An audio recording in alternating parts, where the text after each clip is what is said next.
So ayun mga katrops, eto na nga yung part 2 nung namasyal kami sa Candon. Nagpunta nga muna kami dito sa May Ataw para magtingin-tingin ng mga pwedeng bilhin. At ayan, bumili nga si Maring dito ng token para maglaro daw siya dito sa may sa may mga toys. So subukan daw niya kung makakakuha ba siya kahit isa lang. Para nga kaming bumalik sa pagkabata neto kasi sa pagkatagal-tagal ng panahon, ngayon nga lang ulit kami nagkasama-samang apat. At sobrang saya nga namin, kitang-kita nyo naman sa pagmumuka ng dalawang to. Sa mga hindi nakakaalam, pinsan ko nga palang buo yan si Maring kasi yung nanay niya at nanay ko ay magkapatid at itong jowa naman niya ay kababata naman ng aking malabs. At ayan, olats na naman si Maring kaya naman susubukan niya daw ulit. Dito nga binibiro nga namin siya, nagalingan naman niya para sa kanyang jowa at sa di naasahan na olats na naman. Sobrang hirap talagang maglaro dito, hindi ka nga makakuha-kuha. Siguro may tamang technique dyan para makakuha. At meron din pala ditong iba't ibang mapaglalaruan gaya niyan Kung gusto mo namang mag-shoot ay pumunta ka nga dyan.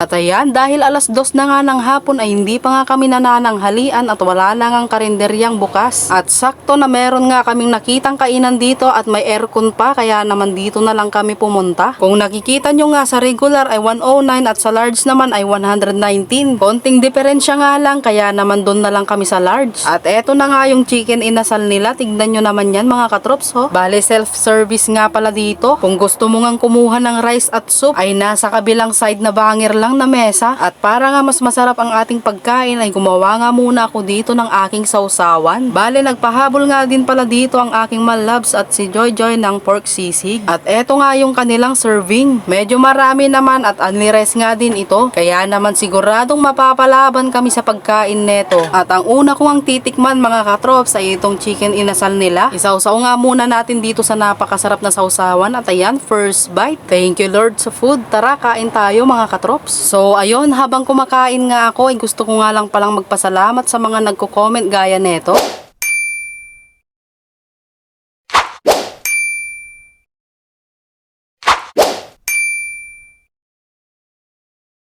Maraming salamat na thank you sa inyo mga katrops dahil minsan dumadating din ako sa point na parang nawawalan na ako ng ganang mag-upload kasi alam nyo yon sa sobrang hirap gumawa ng content araw-araw saka minsan hindi din naman lagi na meron akong perang pangbili ng maiko-content kaya naman talagang sobrang hirap maging content creator lalo na't hindi pa namo-monetize tong aking Facebook page kaya baka naman mga katrops sa pamamagitan nga lang ng pagla-like and share nyo ng aking video ay napakalaking tulong na nun para sa akin. Kaya nagpapasalamat din ako sa mga katrops natin dyan na nagpapatatag ng aking loob. Lagi kasi akong nagbabasa ng mga comment at mas lalo nga akong ginaganahang gumawa ng mga content para mag-upload dahil sa inyo. Kaya naman maraming salamat na thank you sa inyo mga katrops.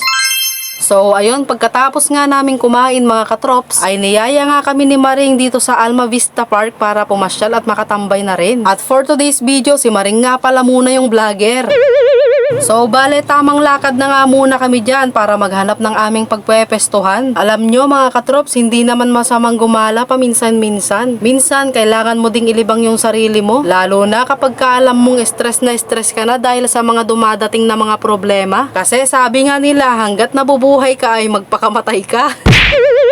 Ay mali pala mga katrops. Ang sabi pala nila hanggat nabubuhay ka ay gawin mo kung anong gusto mo at kung anong ikakasaya mo ay doon ka. Basta't alam mong wala kang tinatapakang ibang tao ay sige lang. Kasi alam nyo mga katrops, ang buhay ay napakaikli lang. Kaya piliin mong maging masaya lagi para bandang huli ay wala kang pagsisisihan.